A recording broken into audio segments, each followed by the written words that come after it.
Hello, everyone. Thank you so much for joining us in the IGES webinar on the climate change. My name is Kentaro Otawa. I work on the climate change and energy field in the IGES. I am your facilitator today. In the IGES Climate Webinar series, for each webinar, we choose one theme, one hot theme, and give easy to understand commentaries in an informal manner. And this time, following up on the last time and the time before last, we will be providing a commentary on the report published by the WG3 in the AR6 of the Ipcc. The slides that we'll be using today are already uploaded onto the IGES site. There's a URL in the chat box. Please go to that to download your materials. The commentary today will be given in English. We are offering simultaneous interpretation. So if you want to listen to the Japanese interpretation, go to the Zoom's language function to choose listen to the Japanese, and you can listen to the Japanese interpretation. Now, we are scheduling just about 1 hour for this webinar, a rather compact configuration. We will spend the first half an hour or so on the commentary, and we will use the remaining half an hour for Q&A. We have enough time for questions and answers, so we expect for all of you to give us many questions. Questions can be either in English or Japanese. Please use the Q&A the button at the bottom of the Zoom screen. And if you use this Q&A function, there's a like button that you can push. So, don't forget to browse the questions before you post your questions. If you see the one that you wanted to ask, push on the like button. And you can post your questions anytime, even during the lectures and commentaries. Now, let's get to today's commentary. Today, we have the IGES Sustainability Integration Center research leader, Mr. Eric Sussman. Eric-san was one of the representatives authors on Chapter 17, accelerating transition in the context of sustainable development in the Ipcc's AR number 6 report by the WG3. I'm very glad to having you today. You have contributed to Chapter 17 of the Ipcc AR6 Working Group 3 report as a lead author. Chapter 17 is titled Accelerating the Transition in the Context of Sustainable Development. This title consists of two keywords. One is accelerating the transition, and the other one is in the context of sustainable development. Could you tell us first how the chapter discusses accelerating the transition? Thank you so much, Tamura-san, and this is a really important question because it sits right at the center of the work that we did for this chapter. And so to help answer these questions, let me share my screen. Mm-hmm. Okay, and as you mentioned, the title of the chapter is Accelerating the Transition in the Context of Sustainable Development. And one of the key terms is this accelerating the transition. So let me talk briefly about this term and the ideas that underlie it.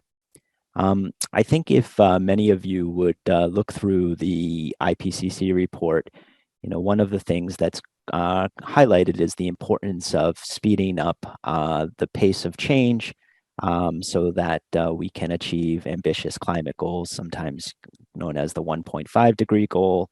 Some people might even emphasize a 2-degree goal. But when you look at much of the illustrations in the Ipcc report, and we see how we're going to try to achieve that goal, you might see, some type of graph that shows reduction in greenhouse gases. And that reduction in that graph, the trajectory looks rather smooth. But I think one of the things that we tried to highlight in our chapter is, of course, we need to speed up the pace of change. But in order to do that, actually, the process itself might not necessarily be so smooth. It might not be so linear. And in fact, what we try to understand is what we might call a sort of multi-stage, multi-level process that would change our societies and economies from a sort of a high carbon to a low carbon state. One of the ways that we try to understand this transition process is bringing in some ideas that not only come from the sort of energy and economic modeling world, which often gives us some of these smooth looking curves, but from different areas of social science, whether that be political science, sociology, psychology, and try to understand what this multi-level, multi-stage process might actually look like. And on the right here, we have a diagram, which is commonly used. This is sometimes known as the multi-level perspective, to try to understand what this process might look like. And I'm not going to get into too much detail with the terminology, get pretty complicated, but I'm going to try to simplify it a little bit and suggest that the way that we try to understand transition processes and try to get behind or engineer or become a change agent within those processes, a lot of times involves working very much at the ground level on projects. We sometimes call these projects, sort of innovative projects, niche level projects, like for instance, trying to install solar energy or improve our public transportation system. Then we also need to work at what's called sometimes the regime level on our policies and our institutions. So, government policies, of course, are relatively straightforward, but institutions, what I mean by that is the different structures of the way that our organizations are set up and function. We might need to change those as well. And last but not least, we might need to also take advantage of big international events, sometimes known as changes in the landscape level, or sometimes also we can think of these as like exogenous shocks. Like for instance, the COVID crisis is a sort of a big international event that changed things.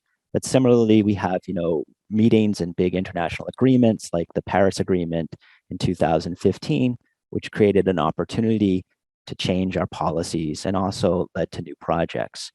And so when we think about trying to move forward this transition process, a lot of times we need to think about changing projects, changing policies and institutions, and taking advantages of what we sometimes call, windows of opportunity that arise from big international, sometimes even national events. Like I would suggest, like the Fukushima crisis in some ways also has this sort of exogenous shock character. And this will enable a process to move forward that can help us achieve our climate change goals. Now, that's one thing I really want to stress, is that this is a multi-level, multi-stage process that we need to move forward quickly. But when we started working on the chapter, something else that we noticed is, of course, acceleration is important, but it's perhaps not the only thing that's important. There are other dimensions of change that we need to emphasize as well to make sure that our transition, this process, is sustainable. And one of the other dimensions that we really emphasized strongly in our chapter is this idea of social justice or inclusion, making sure that we bring in different stakeholders, people, workers, places, different sectors, countries, or regions to make sure that they're not left behind in the transition process and the process itself doesn't stall. So for instance, one of the things that we talk about a lot when we think about just transitions is sometimes, if we're going to go through this multi-level process and we're going to install, for instance, solar energy, or we're going to pass a feed-in tariff which promotes solar energy, well, this might actually force some people to lose jobs. And so how do we make sure that the people that work in these industries can transition into other positions, perhaps working, in renewable energy industry, so that they're not left behind? And this applies also to other regions too. How do we make sure that countries that maybe don't have all of the resources of, for instance, a developed country like Japan, are not left behind in the transition process? So social justice and a just transition is just as important, as I would suggest, as moving quickly. So I'll stop there with this point. Thank you very much.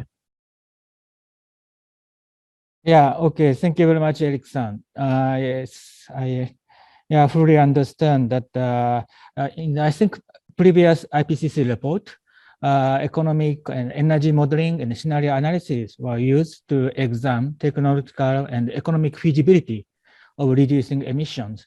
But AR6 broadened the scope of analysis and included social, political, and institutional feasibility as well. So if we want to achieve 1.5 degree Celsius goal, transformative changes from fossil fuel dependent society to decarbonized one need to take place in a very short time period, around 30 years or so. So then inevitably, we need to think about social and political and institutional issues as well. I think the IPCC R6 reflects this reality. Yeah, thank you very much. And next, could you explain how the chapter discussed in the context of sustainable development? Yeah, thanks so much, Tamura-san. And this issue of feasibility is something I think we'll discuss as we go through this presentation as well. But let me turn over to the linkages with the Sustainable Development Agenda. Right. So one of the other things that's featured in our chapter and actually runs through the entire report is this idea of synergies and trade-offs with the Sustainable Development Goals. And just by way of introduction for those of us who are not necessarily familiar with the SDGs. So the SDGs are a set of 17 ambitious and aspirational goals that were agreed upon at the same time as the Paris Agreement in 2015. And they're used to help us provide a blueprint for development over the 15-year period from 2015 to 2030. And they cover issues ranging from poverty alleviation to education to gender equity, as well as many different environmental issues. For instance, there's an SDG on life on land, which deals with terrestrial biodiversity issues. And we also have, for instance, a goal on life below water, which deals more with marine ecosystems. At any rate, one of the things that we tried to do in the context of our chapter and for the IPCC report more generally is understand when we introduce different options, mitigation options, within sectors and sometimes even across different sectors, how that would impact upon these different development goals. And the underlying thinking here was that, if you do not have strong synergies or a positive interrelationship between these things, then that might not be sustainable. It also might stall the transition. So here you can see one way that we tried to analyze these things for the energy system. And if you look at the report, there's a much larger graph that highlights this for many different sectors. But the basic idea is when you see a plus next to, for instance, wind energy and underneath the number 1, well, that's looking at the relationship between wind energy and SDG 1 on poverty alleviation. And it means that there's a positive relationship there. And because it's dark, this also suggests that there's strong confidence. In other words, that the research on the relationship between these issues is quite convincing and suggests that, basically, if you promote wind energy, this can also lead to poverty alleviation. And this is done, as you can see, for all 17 SDGs, as well as for many different types of options in the energy system, and as I mentioned before, in buildings, transportation, and what have you. And what I would also like to suggest is way of slight self-promotion here. We have work here at IGES where we have an interlinkages tool that's run by our colleagues in the same unit I work in. And they can also help us understand the synergies and also possible trade-offs between different goals. And that just gets me to the last point I'd like to highlight is not all of the goals present synergies. So in some cases, you might have a negative relationship. For instance, when it comes to carbon capture and storage, in some cases, this is not necessarily good, for instance, SDG 6 on water management. And so one of the things we want to try to do when we set up our transition pathways and the policies that promote those transition pathways is try to harness our synergies, but also minimize or reduce the trade-offs. And I'll talk a little bit about some of the ways that we can do that in just a bit. But that was one of the other messages that came through, try to understand the synergies and trade-offs. And this in some ways will help build support for not only a quick, but a sustainable transition. Thank you. Okay. Yeah, thank you very much. So now we understand that the key two messages.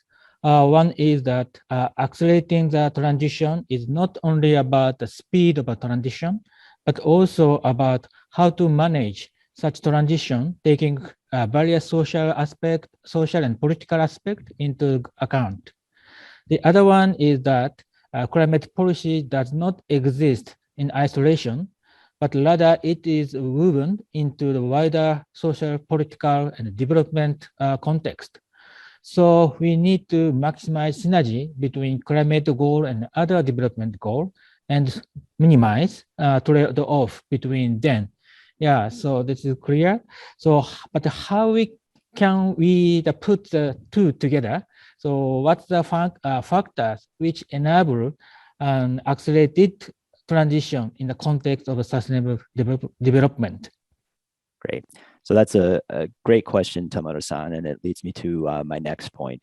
So another area that we focused on in the chapter is what we call the enabling environment or enabling factors. And as you're implying here, these things, maximizing synergies and minimizing trade-offs and setting up this multi-level, multi-stage process, this doesn't happen by itself. It doesn't happen, sometimes we say in English, in a vacuum.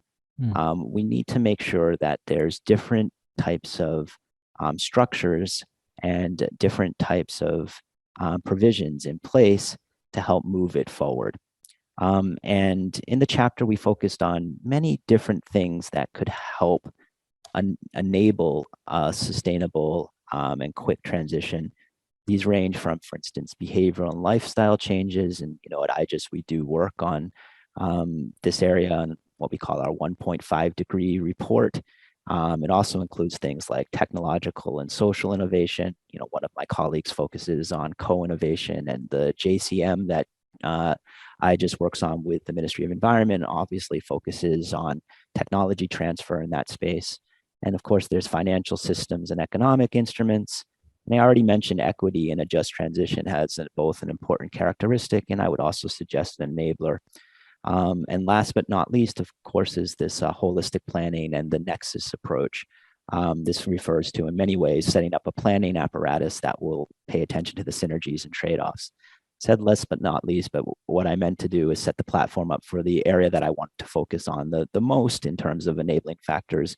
This is what we call multi-level governance and the institutional capacities that we find within our governance arrangements. Let me be a little bit more specific here. I think for many of us that are attending today's webinar, we work in different organizations, and almost inherently within organizations, we set up the way that we work in terms of certain portfolios. For instance, some people at IGES here work on climate change and energy. Other people work on biodiversity issues. Some people work on human resources. And this specialization is, it's done for a purpose. I mean, and it does lead to, certain competencies and efficiencies. But within any organization, and especially within governments and even outside of governments, what happens sometimes is when you have a strong emphasis on working within a particular group, it makes it very difficult for you to see the linkages with the issues that you're working on and the issues that other people are working on. In political science, we sometimes say that you stand where you sit. And this refers to the fact that, sometimes when you're sitting in, your particular area, it might be difficult to recognize how, if you're working on climate change mitigation, how that relates to biodiversity, how that relates to water quality. And so what we really wanted to emphasize in our chapter is it's really important to break down these sometimes siloed arrangements and create opportunities for people to see, talk, and act upon the linkages between the issues that they're working on. And this can happen, of course, in a horizontal manner across different agencies, across different portfolios, and across different actors. And it can also happen at different levels of decision making. So especially, from the national to the local level, it's really important, for instance, that the national government has a good understanding of the transportation needs or the building needs or the social welfare needs of local governments. And further, it's important for them to understand if a local government does something that's innovative that can help resolve a climate issue, how can we put some, resources into that, pour some water on top of it to help scale it up and help spread it, and to make sure that, to go back to my previous diagram, when we do something at the project level, it can actually sprout into multiple projects.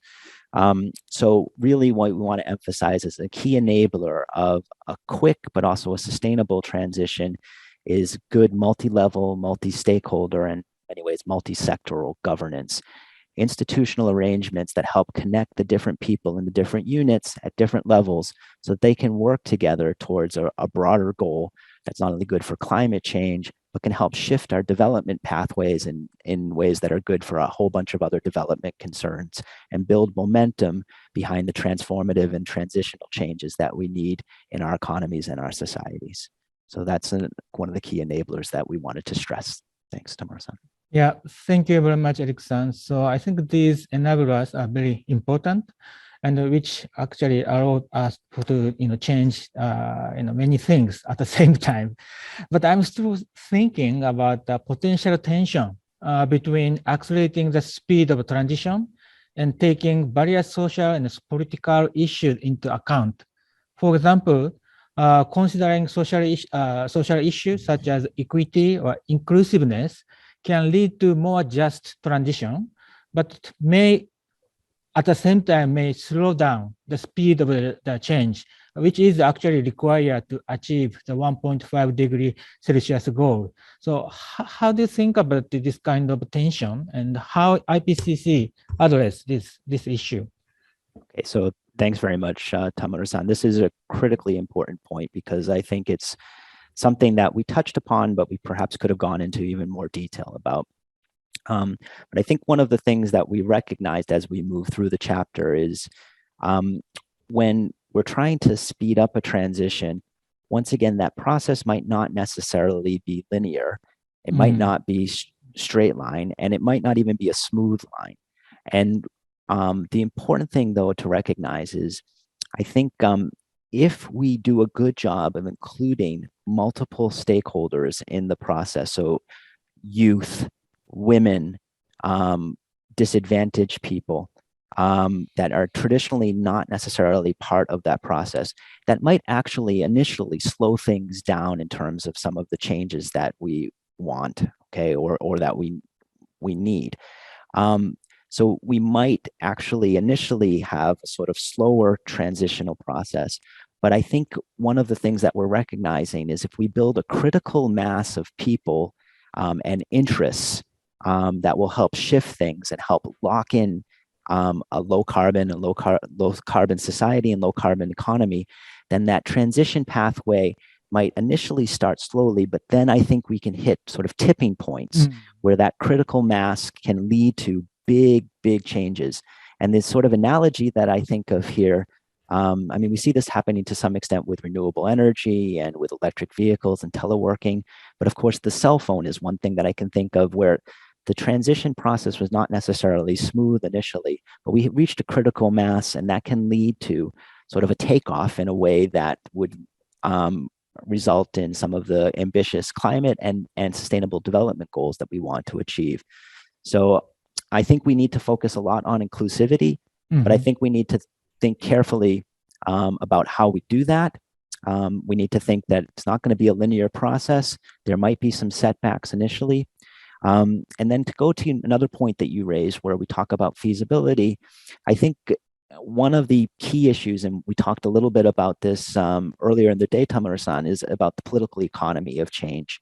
How do we build strong coalitions of political actors that can also harness the needs of different constituencies and drive forward that change? So the political economic feasibility of change, I think, is really, really important. And building these coalitions is really, really important to create this critical mass that can drive forward our transitions.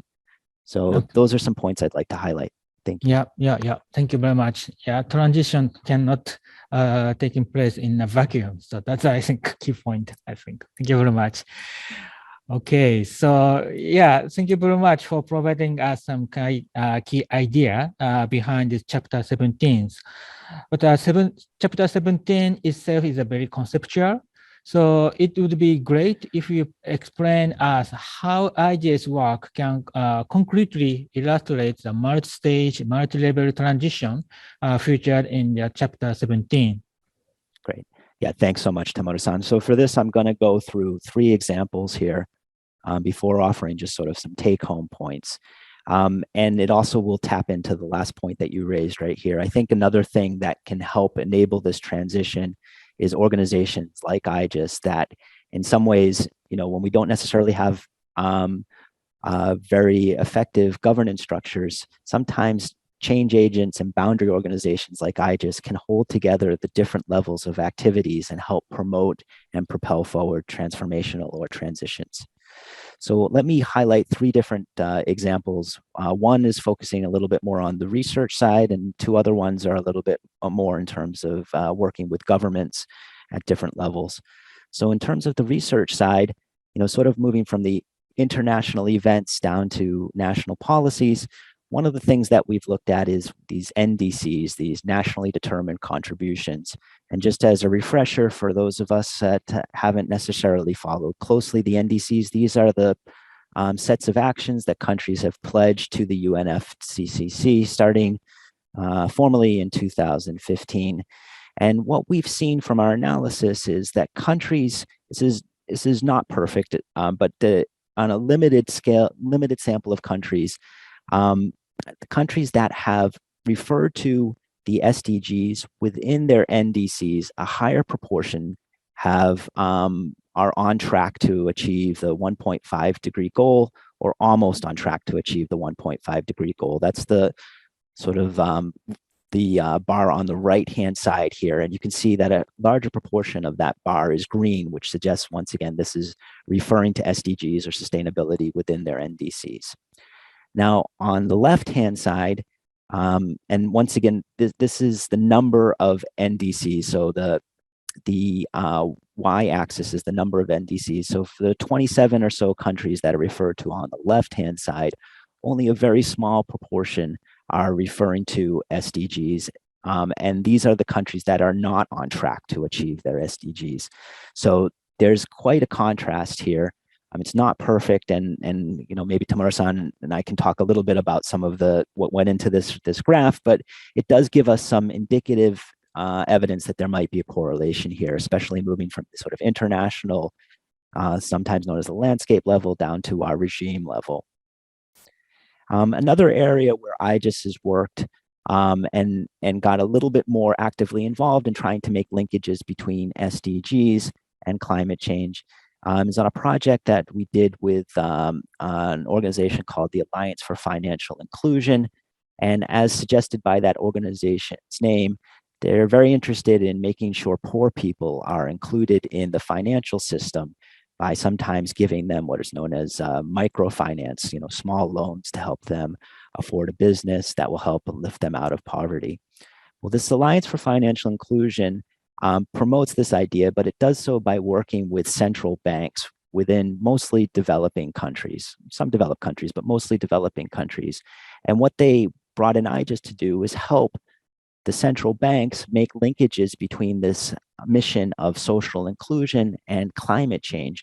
So more concretely, when the central bank would set up regulations on their financial inclusion program that would inform how smaller banks would lend to poorer people, it would also try to make linkages with climate change objectives. So for instance, if I'm a farmer in Bangladesh and I want to get a loan from a bank, well, part of the rules then would be that loan would be given not only for instance, providing access to water so I can dig a well, but also making sure that that well is resilient to the impacts of climate change, and also might provide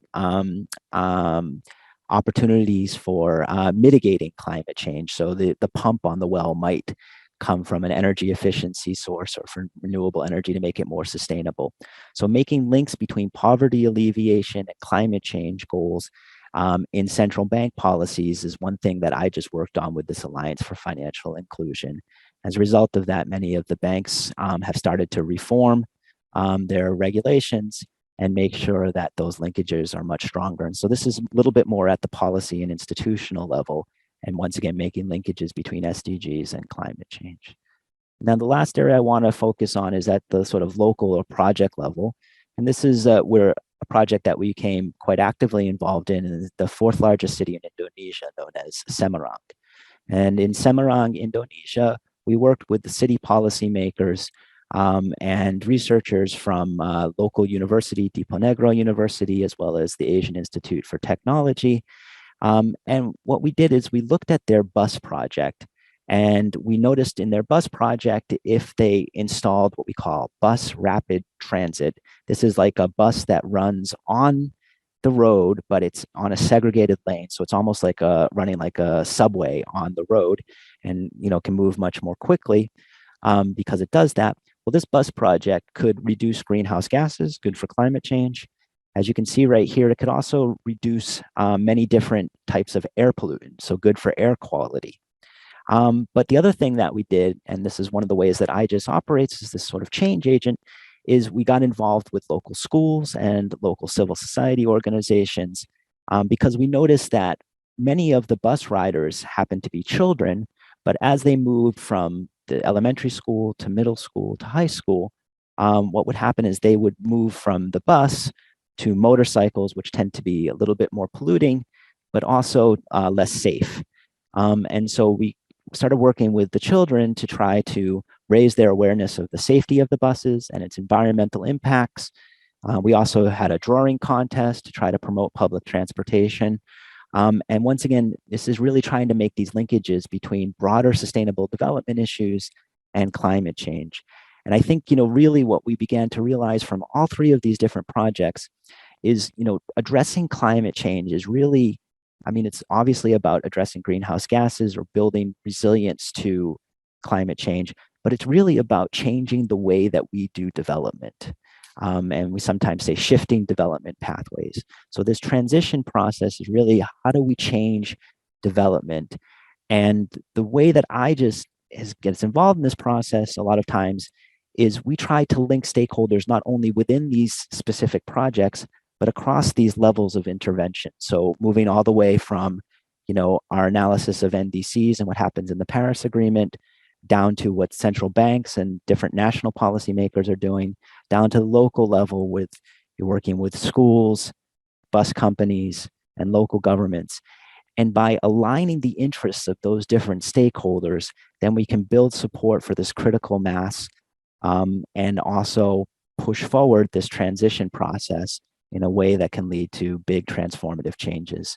And IGES is in some ways uniquely qualified and uniquely positioned to do that. So let me just close with a few key messages. So of course, accelerating a transition to a low carbon economy society, it's critical to addressing climate change or avoiding dangerous climate change.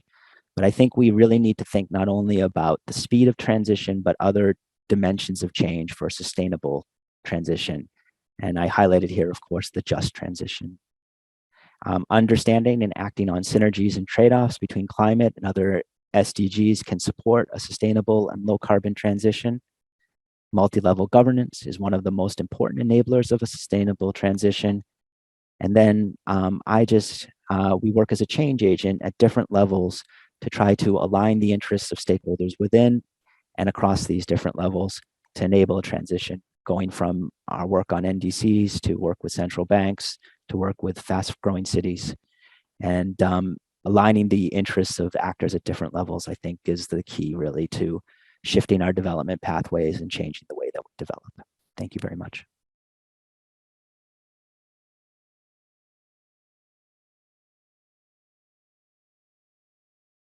Do you want me to go back to that? Yeah, okay. Thank you very much, Eric-san. And yes, we really could have, good understanding of chapter 17. So, yeah, while you're providing the presentation, we got a lot of questions. And if you look at this Q&A box, so let's move on to the Q&A session, Eric-san. I think some Japanese question I will translate into English, so don't worry about that. Okay, no problem. So I'll pick up some the most popular questions. First one is sorry, the figure, the font is too small. Okay, so yeah, okay. So recently we went through unexpected big event like financial crisis, Great East Japan earthquake, Fukushima nuclear power accident, COVID-19, and the Ukraine war, and such event will actually will take place in the future as well. So how deal with these unexpected big event in the transition analysis? And is this so is this seen as a kind of risk management? Or anyway, the question is how these unexpected big event are considered or dealt with in the transition studies. I think that's a question. Okay, yeah, thank you very much. So this is an excellent question, and I see several questions actually are framed along these lines. So let me highlight 2 points that I think are very relevant. So first of all, one is managing the direct impacts and sometimes also the cascade of impacts that we see from these type of external events. And this includes climate change events themselves. And we have some really good researchers that are doing work on these cascading impacts and building resilience, both social and technological and institutional resilience to these different types of exogenous shocks or big events. That's not the area I'm going to focus on, but I would suggest, please visit IJIS website and please look at, work on different types of resilience. The other thing I would suggest, though, is from a mitigation perspective, in terms of trying to reduce our greenhouse gases, I think we need to be strategic in some ways. And when we see a window of opportunity, these are the type of things that can really unleash big, powerful changes in the way that our societies are structured and the way we deal with a lot of environmental issues. And I can think of, you've mentioned some very recent ones. So for instance, the Ukraine crisis, I think will have a big impact, for instance, on international gas markets. And I think we're already beginning to see how countries are starting to deal with that. And I think that will create opportunities for renewable energy. I think it will also lead to the localization of energy resources. So I think these are good things. And I think we need to be prepared to deal with some of these things.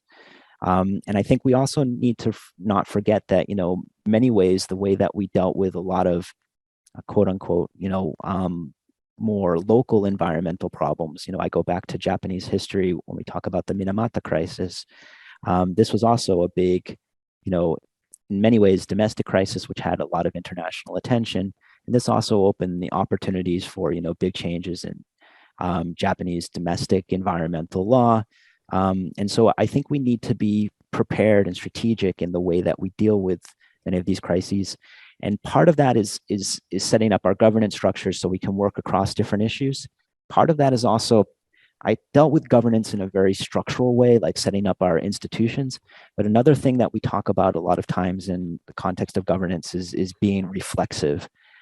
Being prepared for changes in a way that we can respond to them quickly and ably and flexibly, so that we can, take something, for instance, like a shift in natural gas markets and respond to them in a way that we can deal with other problems. And of course, the big issue here that we saw, most recently is COVID. And I think, coming out of COVID, we have had some interesting changes. For instance, teleworking is relatively commonplace in many offices now in Japan. I think that wouldn't have happened had it not been for a pandemic. So I think as a policymaker and a politician, we need to be cognizant of these windows of opportunity, be reflexive in the way that we deal with them so that we can take advantage of them. And then we need to be consistent in the way that we keep on pushing forward.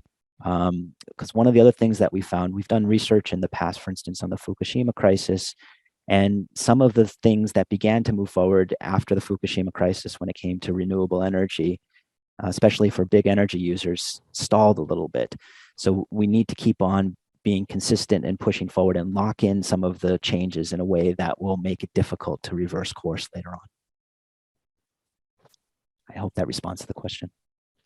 Okay, thank you very much. Yeah, and next question is, just transition についてのトレードオフについて IPCC とは。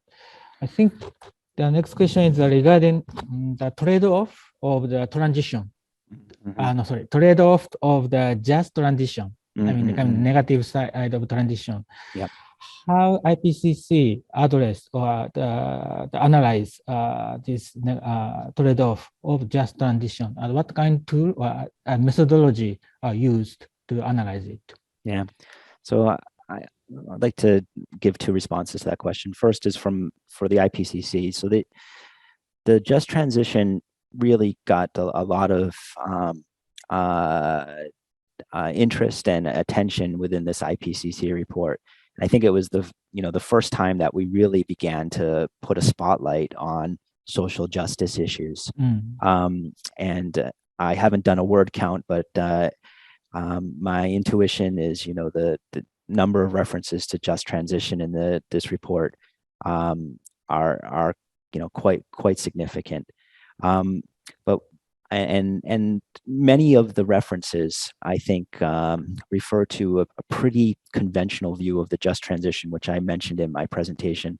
A lot of it focusing on fossil fuels, and a lot of it focusing on what happens when we transition away from fossil fuels to people that are working in that industry, and how can they get jobs in some other place so that they won't, be worse off from the change. And also implicit within that a little bit is also the political argument that is, if you're not helping smooth that transition for the labor market, then you're also likely to get some political interference, or politicians that are trying to protect those jobs are not going to support the change. So we see this, for instance, in the United States, in the state of West Virginia right now, where the Senator Joe Manchin, there's many reasons, but one of the reasons he's reluctant, for instance, to support climate change legislation is that it would lead to job losses and losses for, a key sector, the coal economy in his state. So a lot of the emphasis, I think, was placed in that area. There was also some discussion, for instance, of called stranded assets, especially in developing countries as they begin to build up their energy infrastructure.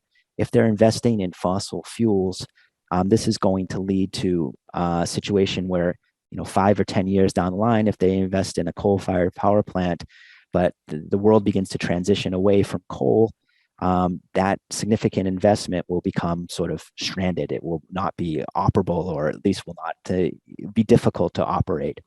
And this will lead to, a loss of investment money, and more problems, especially for poorer countries. So that was also touched upon. Having said all of that, the other dimensions of the just transition, for instance, engaging women in mitigation activities, these aspects were not given as much attention in the report. And we've done some work on this, for instance, and a few years ago, we worked with the Asian Development Bank and trying to engage women in mitigation activities and trying to build, for instance, biodigesters in Vietnam that would help reduce greenhouse gases and produce jobs. Those type of issues didn't get as much attention in the report. Similarly, issues revolving around youth engagement, like, many people are aware of Greta Thunberg, they got some attention, but not as much attention. So I think moving forward, in the next assessment report, those issues will feature even more prominently. And I think part of the motivation here really is, it's not just the just transition in some ways is not just about making sure that people don't lose from the transition, but making sure that possible winners are actually able to win. And in some cases that seat at the table or that opportunity is not there. So, it's about creating compensation and facilitating movement, but it's also about creating spaces so that people that could help energize or help move forward the transition can actually do so. Okay. Yeah. Thank you very much for your comprehensive answer. Okay. Let's move on to the next question. So next question is the destination of transition. So where transition is headed for. So destination of transition naturally vary across countries, and each country has its own destination, which is different from others. Mhm. In addition, the pathway to such destination are also different. So considering these diversity in the destination and transition and pathway of the transition, how do you or IPCC discuss the transition? I mean that how such diversities are considered in transition studies? Mhm. That's the question. Yeah, that's a great question.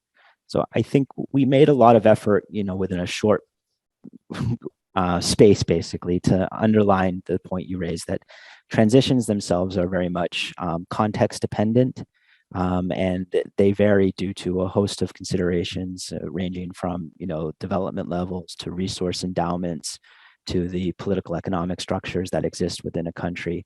And so we made a strong effort, first of all, to clarify that the pathways of transition are going to vary across countries due to many of these different contextual factors, and that the outcome of those transitions might also vary. But I think one of the things that we tried to highlight is that the way that countries develop, while there's going to be some variation, it's that most countries will need to shift their development pathways and align them with broader development objectives and climate change goals. And the destination of where they get to, part of that will vary depending upon their starting points and whatnot. Developing and developed countries will vary, but that shifting of development pathways and sort of this broad conceptual framing of this multi-level process, I think, is going to be relatively consistent across countries.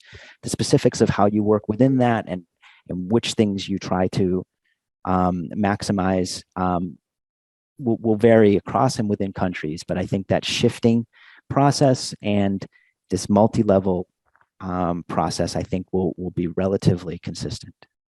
Yeah. Okay. Thank you very much. And next question in English.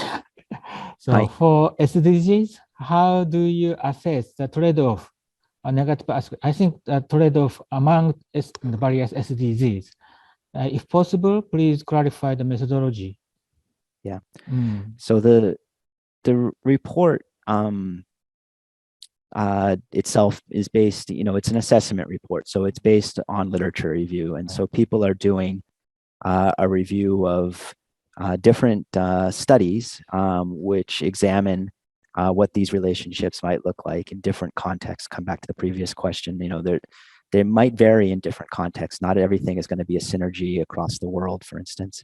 But they try to evaluate the research to determine, based upon the preponderance of the evidence, what that relationship looks like. And as I mentioned, in that chart, they also try to evaluate how certain it is based upon the published literature.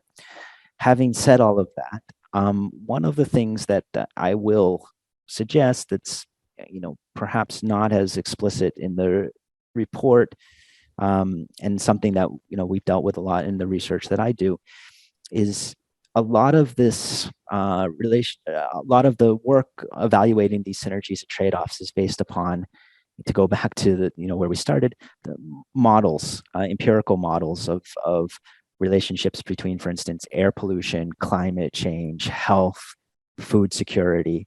And in a modeling framework, I mean, there's a lot of effort that goes into building models and to try to understand what those physical relationships might look like.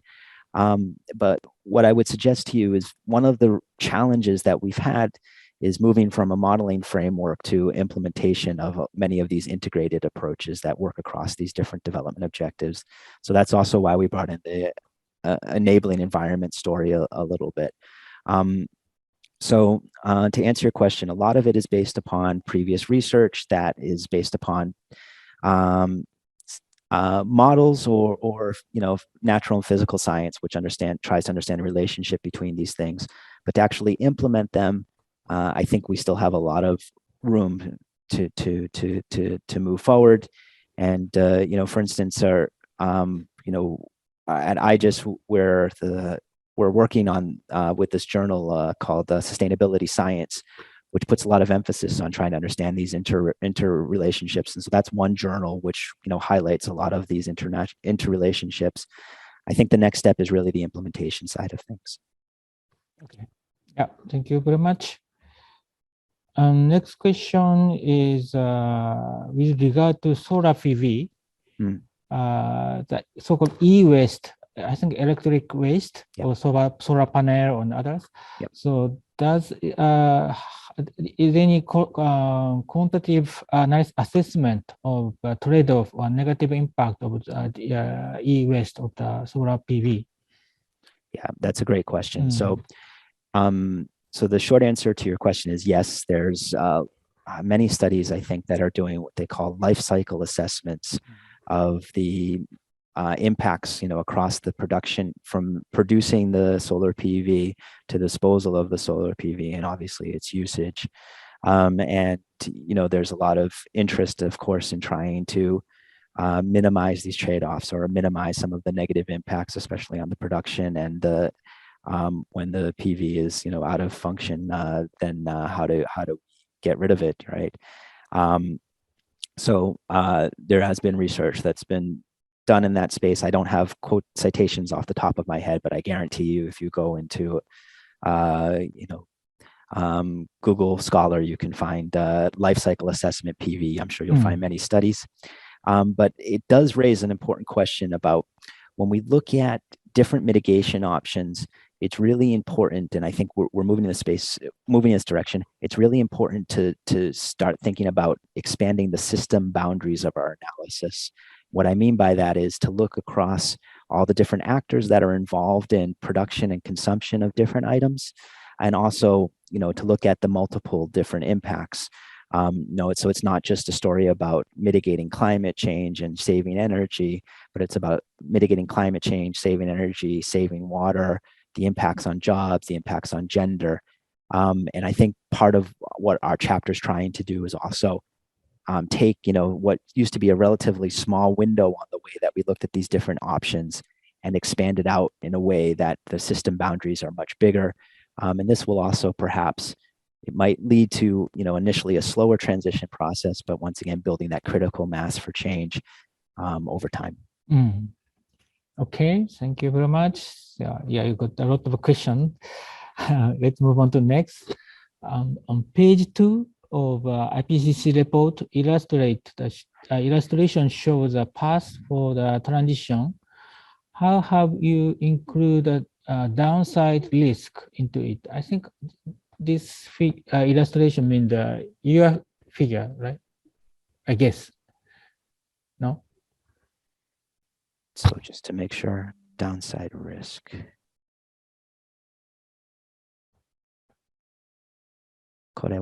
Yeah, I think this figure diagram. Yep. Yeah. So the short answer to your question is, okay, first point is this figure is, unless you've read this work over and over again, and it can be a little bit difficult to internalize this figure, and I definitely simplified it quite a bit. But having said that, especially, well, there's a few things here, especially at, like, for instance, the niche level or the project level. You can see not all the arrows are moving in a positive direction.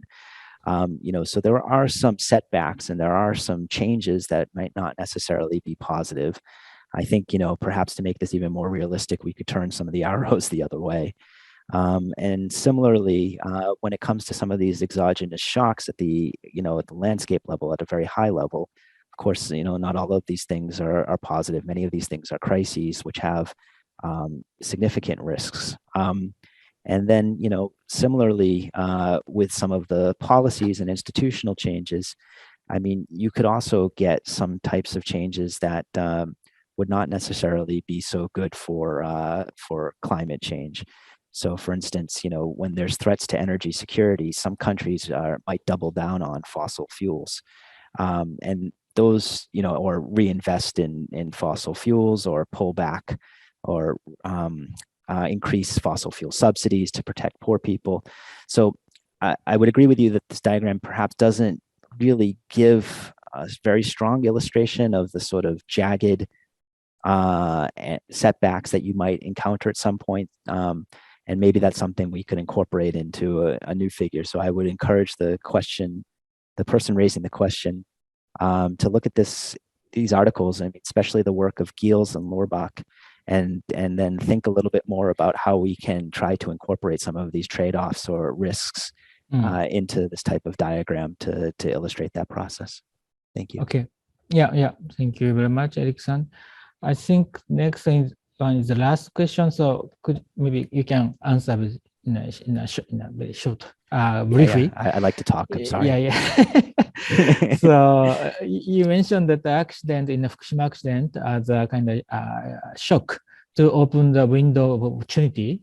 So what has been, or what would be, do you think? So just clarify, make clarification on this point. Yeah, that's the question. Yeah. So I think when we have, big crises like this, one of the things that prevents big changes is we call, vested interests, or, different groups of companies and policymakers and politicians that are all working together to try to pursue something which is, frequently business as usual, or, staying the course in terms of the current policy or the current energy system. And also those institutions, they might also have, some advantages, because they already know the policy discussion, they already know how to appeal to their constituents if they're a politician, and the companies might, have strong influence on the policymaking process. So all of that is relatively tight and locked in. Moreover, the infrastructure, the power system itself might be, the grid which delivers power is also pretty locked in. But when you have something like a big shock, those interests all of a sudden need to try to explain themselves a little bit more. So there might be pressures coming from new politicians that want to take advantage of the opportunity. And it might also break down the dependence on the hardware, the infrastructure, because it's not working as well. So for instance, Fukushima did precisely that, when power wasn't as secure, and many of the interest groups and the vested interests could no longer defend themselves, then it creates opportunities to start changing things. So that's sort of what I mean by an exogenous shock, and that's the case of Fukushima, or very briefly, a case of Fukushima. Thank you. Yeah, thank you very much, Eric-san. And maybe just one concrete example is that actually that I think the Fukushima accident has paved the way for the introduction of the feed-in tariff to accelerate the introduction of the linear energy. So that I think that was for sure that this accident opened the window of the opportunity. Can I just make one quick comment? Sure. Yeah, and I think the other important thing to recognize too is it wasn't only about Japan, but it also started facilitating shift away from nuclear power in Germany too, right? So it had big international impacts too. Right. Okay, thank you very much, Eric-san. Thank you very much for your presentation, and also answering a lot of questions, some of which are very difficult to answer, but thank you very much for your effort to answer all these questions.